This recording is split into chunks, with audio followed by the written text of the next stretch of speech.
चलिए तो हम आज परसेंटेज के क्वेश्चन को आगे बढ़ाते हैं, जो कि क्वेश्चन आपको दिख रहा है। क्वेश्चन कह रहा है कि एक गांव की जनसंख्या 10% वार्षिक कमी होती है। माने कि एक गांव है जिसकी जनसंख्या हर साल बढ़ती नहीं घट जाती है। कितना घटती है? 10% घट जाती है। और 2 वर्ष पूर्व गांव की जनसंख्या 12,500 थी, तो वर्तमान में वह जनसंख्या कितना होगा। तो देखिए क्वेश्चन कह रहा है कि प्रत्येक वर्ष 10% की कमी हो जा रहा है जनसंख्या, और 2 वर्ष पहले कितना जनसंख्या था? 12,500 था। तो आज के डेट में कितना जनसंख्या है। तो अब हम इसको हल करते हैं। तो कहा जा रहा है कि कितनी की कमी आ रही है? 10% की कमी आ रही है। 10% की क्या हो रही है? कमी हो रही है। पूर्व में सब 2 वर्ष पहले कितनी जनसंख्या थी? तब 12,500 जनसंख्या थी। कितनी थी गांव की जनसंख्या? तो 12,500। तो क्या करते हैं, एक साल में क्या होगा? 10% कम जाएगा। यानी कि हम मानते हैं टोटल जनसंख्या कितनी थी? 100%। और अब घट के क्या हो गई? तो 10% की कमी हो गई। तो कमी होने के बाद यानी कि एक साल बाद, यानी 2 साल था, मान लिया जाए कि ये 2024 चल रहा है, तो 2000 मान लेते हैं। 2022 की बात है और ये 2023 में आ गए, यानी कि एक साल बाद आए। 2023 में क्या हो गया? तो 10% की कमी हो जाएगी। तो 12,500 का 10% कमी कर देंगे। तो अब स्मार्ट वर्क करेंगे। माने थे 100, तो 10% की कमी हो जाएगी। तो अभी कितना हो जाएगा? 90%, है ना। और फिर से क्या होगा? तो इतना हो जाएगा। और फिर से अगर 2024 में हम जाएंगे तो फिर क्या हो जाएगा? तो 10% की कमी हो जाएगी। तो फिर जो ये हमारा आया था 2023 में, गुना 90/100, यही क्या हो जाएगी? फिर से 90%। तो अब हमें इसी को हल कर देना है। 1 शून्य से 1 शून्य कट गया, 1 शून्य से 1 शून्य कट गया, 1 शून्य से 1 शून्य कट गया, और 1 शून्य से 1 शून्य कट गया। तब गुना कर देना है 125 और गुना में 9 और गुना में 9, यही हमारी जनसंख्या हो जाएगी। तो 9 9 81 हो जाएगा, और 125 गुना में 81 हो जाएगा। 125 गुना में 81 करेंगे तो हमारे पास आ जाएगा 125 एकम 125, और 125 8 200, और 1 8 800, 1000, एक अंक छोड़ के 1000, कितना हो जाएगा? 10125। यानी कि पहले थी 12,500, अब बच गई मात्र 1,125, जो कि हमारे ऑप्शन नंबर ए में है। अगला क्वेश्चन में हम चलते हैं। अगला क्वेश्चन क्या कह रहा है कि एक गांव में 30% महिलाएं अशिक्षित है। क्वेश्चन क्या कह रहा है? आपको दिख रहा होगा कि एक गांव है, मान लिया जाए कोई एक गांव है, मान लिया जाए एक गांव है। इसमें क्या है? महिला हैं और क्या है? पुरुष हैं। तो महिला जो है कितना है जो नहीं दिया है, लेकिन इसकी जो 30% है वह क्या है? तो अशिक्षित है, यानी कि पढ़ी लिखी नहीं है। तो क्या कर देते हैं? 30% अशिक्षित है, और पुरुष की चर्चा अभी नहीं किया है। आगे क्या कह रहा है? परंतु गांव की कुल जनसंख्या दे दिया है। ये जो महिला और पुरुष मिला करके जो हैं वह कितने हैं? टोटल के टोटल 6,000 हैं। इतने जनसंख्या है गांव की, जिसमें से कुछ महिलाएं हैं और कुछ पुरुष हैं, और जो कुछ महिलाएं हैं उसमें से 30% क्या है? अशिक्षित है, बाकी 70% क्या है? शिक्षित है। आगे कहा जा रहा है हमें क्वेश्चन में कि जिसमें पुरुष एवं महिलाओं का अनुपात, अब क्वेश्चन में आगे दे दिया है कि महिलाओं और पुरुष का अनुपात 1/2 और 1/3 है। यानी कि महिलाएं और पुरुष का जो अनुपात है वो क्या है? 1/2 और 1/3 के अनुपात में है। तो हम क्या करेंगे? इन दोनों को गुना, इन दोनों को गुना, यानी कि महिला बटा 2, एक एकम महिला एक, अनुपात में क्या हो जाएगा? P एकम P बटा 3। इधर चला जाएगा, इधर चला जाएगा। जब हम इसको बराबर के रूप में लाएंगे तो क्या हो जाएगा कि 3m बराबर 2p। तो ये इसको रिप्रेजेंट करता है और ये इसको रिप्रेजेंट करेगा, यानी कि महिलाओं की अनुपात में 2 हो जाएंगे और पुरुष महिला अनुपात में क्या हो जाएंगे? 3, यानी कि टोटल 5 हो गए। और यही क्या थे? तो 6,000 के बराबर थे। तो हम यहाँ पे लिख सकते हैं कि टोटल जनसंख्या महिला प्लस पुरुष बराबर कितने हो गए? 6,000, जो कि हमें अनुपात में 2:3 में मिले हैं। तो 2:3 3 में मिले हैं, यहाँ पे प्लस में है 2 और 3 5 बराबर कितने हो जाएंगे 6000। तो हमें यहाँ से 1 का मान निकल जाएगा 6000 और बटा में 5। और हमें निकालना किन का है, महिलाओं का। तो महिलाओं का क्या हो जाएगा 2, तो गुना कर देंगे महिला निकालने के लिए 2 से, तो कट जाएगा ये 12 पंचे के 60 और 12 दूना का 24, 12 पंचे का 60 और 12 दूना का 24 और 2 को 0, यानी कि इतनी महिलाएं हैं जो कि उस गांव में हैं और बाकी जो हैं क्या है पुरुष। अब प्रश्न में कहा है कि इतनी जो महिलाएं हैं ना, ये आंसर नहीं है, इसके जो 30% अशिक्षित हैं उनको निकालना है आपको। तो अशिक्षित महिलाओं की संख्या क्या हो जाएगी, तो कुल महिलाओं का 30%, तो कुल महिलाएं आ गई 2400 और इसका हम क्या निकाल देंगे 30%। तो प्रतिशत तो आपको पता ही है कैसे निकालना है। तो 24 तिया के 72, 720 कितने आ जाएंगे 720 महिलाएं जो है वो क्या है, तो अशिक्षित है। ये क्वेश्चन हम पढ़ते ही बनाना शुरू कर दिए, आगे से हम पहले क्वेश्चन को पढ़ेंगे। तो हम एक बार इसको फिर से रिकॉल कर देते हैं। महिलाओं और पुरुष में दे दिया था कि महिलाएं 30% अशिक्षित है, महिलाओं और पुरुष टोटल मिल के 6000 लोग हैं। इनका अनुपात दे दिया 1/2 और 1/3 के रूप में। अनुपात को हल कर दिए तो ये अनुपात निकल के आया महिलाएं 2 और पुरुष 3 के अनुपात में। तो महिलाएं 2 टोटल 5 में से, तो हम यहाँ से निकाल के लाए, तो महिलाएं हो गए 2400। अब उसकी 30% अशिक्षित थी तो हम उसका 30% निकाल दिए 720, जो कि हमारा हो गया आंसर। अब हम चलते हैं अगले क्वेश्चन पे। हमारा अगला क्वेश्चन क्या कह रहा है कि एक परीक्षा में 70% छात्र गणित में तथा 80% छात्र भूगोल में और 160 छात्र दोनों विषय में उत्तीर्ण हुए हैं, तो कुल छात्रों की संख्या ज्ञात कीजिए। यानी कि देखिए कहा जा रहा है, एक अजीब ढंग का क्वेश्चन है कि एक तो गणित विषय है और एक जो विषय है वो क्या है, तो भूगोल है। एक तो गणित विषय है और एक भूगोल विषय है। तो गणित विषय में कुछ बच्चे हैं जो पास हुए हैं और कुछ बच्चे हैं जो कि भूगोल विषय में पास हुए हैं। तो कहा जा रहा है कि गणित विषय में कितने बच्चे पास हो गए हैं, 70% बच्चे, और भूगोल में कितने पास हुए हैं, 80% बच्चे पास हुए हैं, और 160 छात्र हैं जो कि दोनों विषय में उत्तीर्ण हुए हैं। और यहाँ पे जो कुछ हैं जो कि दोनों में हैं वो क्या हैं, तो 160 छात्र हैं। तो कुल छात्रों की संख्या हमसे पूछा जा रहा है। तो हम क्या करेंगे कि इसके जो 30% हैं और इसके जो 20% हैं, समझ में आ रहा है आपको, इसके जो 30% हैं और इसके जो 20% हैं वही क्या है, दोनों में कॉमन है और वही क्या है 160 हैं। तो छात्रों की हमें कुल संख्या ज्ञात कर लेना है। तो हम कैसे ज्ञात करेंगे, तो 50% हो गए, यानी कि 30% इसके और 20% इसके हैं जो इसके बराबर है। यानी कि कह सकते हैं कि 50% जो स्टूडेंट हैं वह किसके बराबर हैं, तो 160 के बराबर हैं। कितने के बराबर हैं, 160 के बराबर हैं। तो कुल छात्रों की संख्या कितनी हो जाएगी, तो कुल छात्र होते हैं 100%। तो 100% का मान कितना हो जाएगा, तो 160। इसको 50 से 100 लाने के लिए 2 गुना किए, 2 गुना यानी कि 320।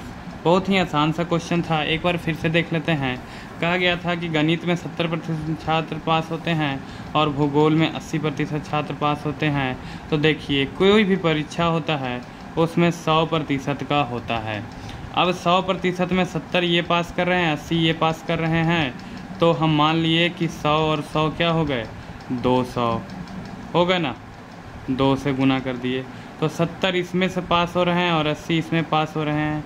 अब बाकी जो बच रहे हैं दोनों में कॉमन हो जा रहे हैं, तो इसका जो मान होगा 70 और 80 कितना हो गया, 150, और जो बच गए 200 में से तो वो बच गए 50। तो यही 50% हो गए जो 160 के बराबर हो गए। तो 100% कितने हो गए, 320 छात्र। कितने हो गए, 320 छात्र। तो हम चलते हैं क्वेश्चन में आगे। अगला क्वेश्चन हमें कह रहा है कि एक पुस्तक विक्रेता अंकित मूल्य पर 10% की छूट से एक पुस्तक को बेचने पर भी 25% का लाभ कमाता है, तो पुस्तक का क्रय मूल्य और अंकित मूल्य का अनुपात क्या होगा। आपने क्वेश्चन देख लिया, आपने उसे बनाने का कोशिश किया होगा, तो अब हम उसको बनाते हैं। तो देखिए क्वेश्चन ने हमारा कहा कि एक पुस्तक विक्रेता है, तो क्या है वो करते हैं क्या, तो हम उससे पहले देखते हैं कि कॉस्ट प्राइस क्या होता है और सेलिंग प्राइस क्या होता है और मार्केट प्राइस क्या होता है। तो कॉस्ट प्राइस यानी कि जिस पे हम किसी वस्तु को खरीद के लाते हैं, सेलिंग प्राइस जिस पे हम किसी वस्तु को बेचते हैं, और मार्केट प्राइस हम जितना मूल्य बढ़ाकर उसको हम वस्तु को क्या करते हैं, जनता के सामने रखते हैं जो, तो माल और क्या करते हैं 10% की छूट देते हैं और जो बचाते हैं वही क्या होता है, सेलिंग प्राइस होता है। तो हम चलाते हैं एक बार फिर से। सीपी, एसपी और एमपी का मतलब कॉस्ट प्राइस जितने में हम खरीदे, एसपी माने जितना में हमको बेचना है, और मार्केट प्राइस यानी कि जितना मैक्सिमम प्राइस जो कि हमें जितना हम दिखाना है उसको ऊपर हम जितना ऊपर करके लिख देते हैं। तो कह रहा है अंकित मूल्य पर 10% का, ये है मार्केट प्राइस माने कि मार्क प्राइस यानी कि अंकित मूल्य पर 10% का छूट दे रहा है, तो ये कितना के बराबर हो जाएगा, 90% के बराबर हो जाएगा। और सीपी से कितना परसेंट का लाभ कमा रहा है, तो 25% का। कितना परसेंट का कर रहा है, 25% का। तो हम यहाँ से रेशियो भी बना सकते हैं कि ये 4 है और ये 5 है, और जबकि ये 10 है और ये 9 है, तो हम इसको 5 कर देंगे और इसको 9 कर देंगे, और इसे करके 9 चौका 36, 15 का 45 और 15 का 50 कर देंगे। तो हमारा कॉस्ट प्राइस ये हो जाएगा, मार्केट प्राइस ये हो जाएगा और सेलिंग प्राइस ये हो जाएगा। तो दोनों का अनुपात निकाल देंगे 36 और अनुपात 50 का, तो हो जाएगा 9 चौका 36 और अच्छा 9 से तो कटा ही नहीं है ना, 18 दूना का 36 और 25 दूना का 50, तो अनुपात हो जाएगा हमारा 18:25। ये था सबसे सिंपल वे। ये क्या था हमारा सबसे सिंपल वे कि ये क्या कर दिए, हमें दिया है मार्केट प्राइस पे हम 10% की छूट दे रहे हैं, तो 10% की छूट दे रहे हैं और इससे क्या हो रहा है, हमें लाभ हो रहा है। तो 25% का मतलब क्या होता है, हमने बताया था आपको कि 25% का मतलब होता है 1/4, यानी कि 4 पर 1 की वृद्धि या फिर 4 पर 1 की कमी। तो यहाँ पे लाभ हो रहा है, तो 4 पर 1 की वृद्धि हो गई 5, और ये कहा था कमी 10% का मतलब होता है 1/10। तो इसका हानि हो रहा था, तो ये था 10 और हानि होकर के घट गया, तो ये हो गया 9। अब हम इसको रेशियो में निकाल दिए, तो अनुपात रेशियो निकालने आते ही होगा, यहाँ खाली है तो 5, इसके सामने 9 खाली है तो 9, 9 चौका 36, 45 और 50 हो गया, और हम बहुत ही आसानी से ये क्वेश्चन का आंसर निकाल लिए। या फिर हम ऐसा भी कर सकते थे, इसी क्वेश्चन को अगले तरीके से हम इसको मान लेते कि ये 100% है ना, और कितना का लाभ हो रहा है, 25% का लाभ हो रहा है, तो ये कितना हो जाएगा 125%, और यही हो जाएगा जो x का 90% भी हो जाएगा। और हम इस पे 30% का छूट हो रहा था ना 10% का, तो हम यहाँ से भी हल कर सकते थे और हमारा मान यहाँ से भी आ सकता था, लेकिन हमको जो आसान पड़ा हम वो कर लिए। आप इसको भी हल कर लीजिएगा, इसका भी वही आ जाएगा। तो चलिए हम चलते हैं क्वेश्चन में आगे।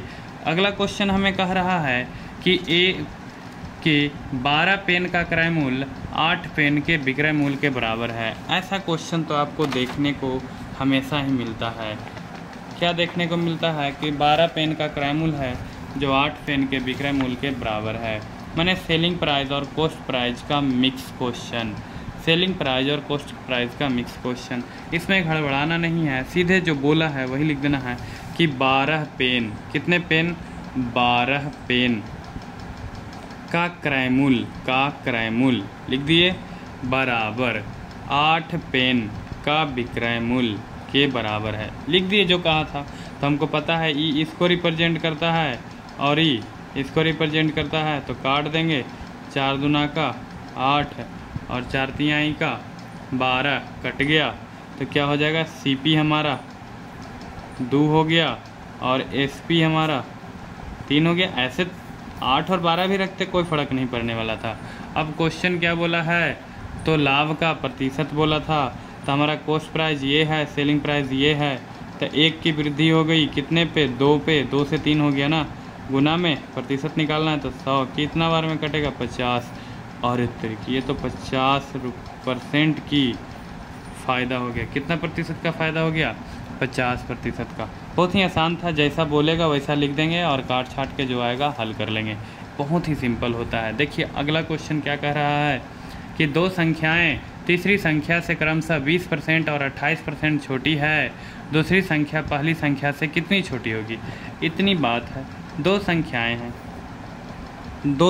हैं, मान लिया जाए कि ये दोनों संख्याएं हैं, जो क्या है तो तीसरी संख्या, कोई एक और तीसरी संख्या है, तीसरी संख्या से क्रमशः 20 और 28% छोटी है। तो मान लेते हैं कि ये दोनों संख्याएं थी ए और बी, और ये कोई तीसरी संख्या है सी, इससे छोटी है। कितनी है भाई, क्रमशः, यानी पहले ही बाद में ही, क्रमशः 20% और 28%। यहाँ पे थोड़ा सा लिख देते हैं 20% और 28%, ये क्या है, छोटी है। तो मान लेते हैं, ऐसा मानेंगे कि हमको करना आगे आसान हो जाएगा। तो मान लेते हैं कि सी कितना है भाई, 100% है, यानी कि 100 है। तो ये 20% कम है यानी कि घटना, और ज़्यादा है यानी कि जुटना। तो 20% कम है यानी कि कितना हो जाएगा, 80, और ये 100% से, और अगर ये 100% है और ये 28% कम है तो घटाएंगे तो ये कितना हो जाएगा, 72। इतना तो आपको समझ में आ ही रहा होगा। क्वेश्चन में यही बोला था कि कोई दो संख्याएं ए और बी, कोई तीसरी संख्या सी से क्रमशः 20 और 28% छोटी है। इतना क्वेश्चन हो गया। आगे क्या बोला था, तो दूसरी संख्या पहली संख्या से कितना प्रतिशत छोटी है। तो यह जो दूसरी संख्या है पहली संख्या से, ये तो तीसरी संख्या थी ना, दूसरी संख्या है पहली संख्या से कितनी छोटी है। तो देखिए छोटा तो लग ही रहा है, पर कितना छोटा है, तो कितना कम है, 8 कम है। अगर अंक में मांगता तो 8, प्रतिशत में मांगा है तो जिससे निकालना है 80 और गुना में 100, 8 दहें का 80 और 10 दहें का 100, यानी 10% क्या है, तो छोटी है। कितना आसान सा क्वेश्चन बनता जा रहा है ना। तो हम चलते हैं क्वेश्चन में आगे। अगला क्वेश्चन कह रहा है x का 22% होगा। ऐसा तो हमने पहले क्लास में ही बताया था कि x का 22% क्या होता है। तो देखिए हम एक एग्जाम्पल ले लेते हैं। कह रहा है मान लीजिए 5 का 10%, 5 का 10% क्या होगा, तो 5 गुना में 10 बटा में 100, यही ना होगा। काट देंगे तो 1/2 आ जाएगा, 5 दहें 50 दूना 100।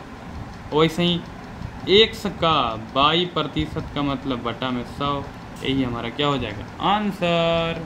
कितना आसान सा था, जो कि हमने पहले भी बताया था।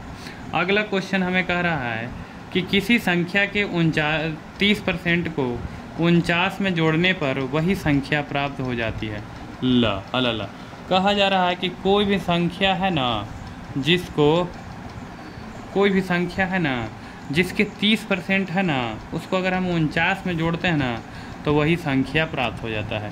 हे प्रभु, कहने का मतलब क्या हुआ कि मान लिया जाए कि 100% है ना, कोई भी बस संख्या, मान लिया जाए कि ए एगो संख्या है जिके परसेंट है 100% है ना, ए एगो संख्या है जिके परसेंट है 100% है।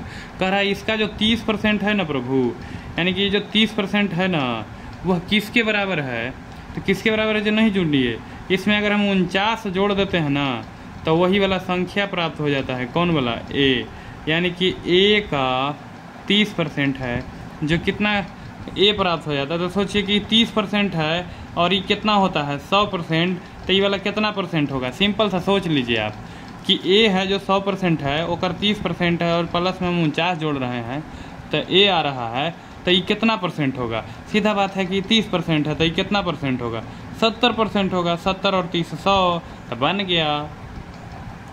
49 है जो कितना परसेंट है, 70%, तो 70 से भागा देंगे 49 में, और गुना में क्या कर देंगे, हमको चाहिए 100%। 1 शून्य से 1 शून्य, 7 से कट जाएगा 7 बरी में 7 दही के 70 हो जाएगा हमारा आंसर। देख रहे हैं, एकदम बेसिक तरीका, एकदम खतरनाक तरीका से हम क्वेश्चन को बनाएंगे, फालतू दिमाग नहीं लगाना है। अगला क्वेश्चन देखिए आप, दो संख्याओं का अंतर 840 है। यदि एक संख्या का 5% दूसरी संख्या का 15% है तो दोनों संख्याएं ज्ञात कीजिए। बताइए। ऑप्शन से भी हम बना सकते हैं, ठीक है, लेकिन हम ऑप्शन पे जाएंगे नहीं, क्योंकि हम थोड़ा सा अलग ढंग के आदमी हैं। और जैसा कि ऑप्शन से साफे दिख रहा है कि कौन वाला आंसर हो जाएगा, लेकिन फिर भी अब हम उसको बना लेते हैं। कह रहा है, पढ़ लिए होंगे क्वेश्चन आप, दो संख्याओं का अंतर है। मान लीजिए कि एगो संख्या ए है और एगो संख्या बी है, ये दोनों को घटाएंगे ना तो हमारा कितना आएगा, 840 आएगा। कितना आएगा, 840 आएगा। और यदि एक संख्या का 5% है ना, दूसरी संख्या का 15% है, समझ गए ना। इसका जो 5% है, पहले का क्वेश्चन लिख दीजिए खाली, इसका जो 5% है, प्रतिशत बटा 100, ये जो है ना दूसरी संख्या है ना, इसका 15% है। इतना सा ही तो करना था और क्वेश्चन बन गया। पहला संख्या का 5%, दूसरा संख्या का 15% है।